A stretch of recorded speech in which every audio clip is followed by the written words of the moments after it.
தலைவருக்கும் என் தமிழ் மன்னருக்கும் என் புத்தான முதற்கண் வணக்கத்தை தெரிவித்துக் கொள்கிறேன். அனைவருக்கும் வணக்கம். அனைவருக்கும் சுதந்திர தின வாழ்த்துக்களை தெரிவித்துக் கொள்கிறேன். பூட்டிய இரும்பு கூண்டின் கதவுகள் திறக்கப்பட்டது. சிறுத்தையே வெளியே வா என்று பாவேந்தர் பாரதிதாசன் பாடியது போல் ஆங்கிலேயரிடம் அடிமைப்பட்டு கிடந்த நம் இந்திய திருநாடு 1947ஆம் ஆண்டு ஆகஸ்ட் மாதம் 15ஆம் நாள் விடுதலை அடைந்தது. சும்மாவா கிடைத்ததா சுதந்திரம்?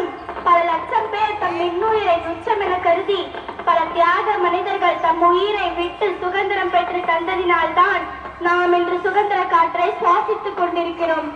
அவர்கள் பெயர்கள் வேண்டுமானால் பதிவேடுகளில் விடுபட்டிருக்கலாம். ஆனால் அவர்கள் சிந்திய ரத்தம் இம்மண்ணில் தான் கலந்திருக்கிறது. இந்த பூமி உள்ள வரை அவர்களின் மூச்சுக்காற்று சுற்றி கொண்டேதான் இருக்கும். அவர்களை தான் நாம் இந்நன்னாளில் வணங்க கடமைப்பட்டிருக்கிறோம்.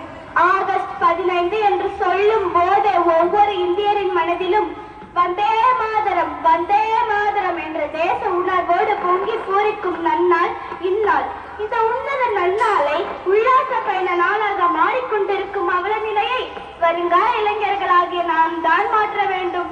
இன்னொரு காந்தி வருவார், காமராஜர் வருவார் என்றெல்லாம் காந்தியாய் காமராஜராய் உத்தமனாய் நீதி தவறாமல் வாழ்ந்தும் மற்றவர்களை வாழ செய்வது நம் ஒவ்வொருவரின் கடமை. எது சுதந்திரம்? எல்லோர் வார்த்தைகளிலும் எல்லோர் வாழ்த்துக்களிலும் மட்டுமே விளையாடுகிறது சுதந்திரம். இதை அறியாதவர் இருப்பாரோ?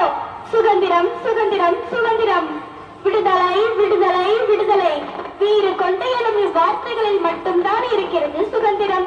எது சுதந்திரம்? நினைத்த நேரத்தில் எழுதுவதும் நினைத்த இடங்களுக்கு செல்வதும் நினைத்த செயல்களை செய்வதுமா சுதந்திரம்? எது சுதந்திரம்? வெள்ளையரிடம் ரத்தத்தை வியர்வையாய் சிந்திப்பெற்ற சுதந்திரத்தை இன்று ஊழல்களுக்கு இடையில் ஒழித்து வைத்துக் கொண்டாடுகிறோமே, இதுவா சுதந்திரம்? எது சுதந்திரம்? என்று ஒரு பெண் தனியே நடு இரவில் பாதுகாப்பாய் வளம் பெற முடியுமோ அன்று தான் சுதந்திரம்.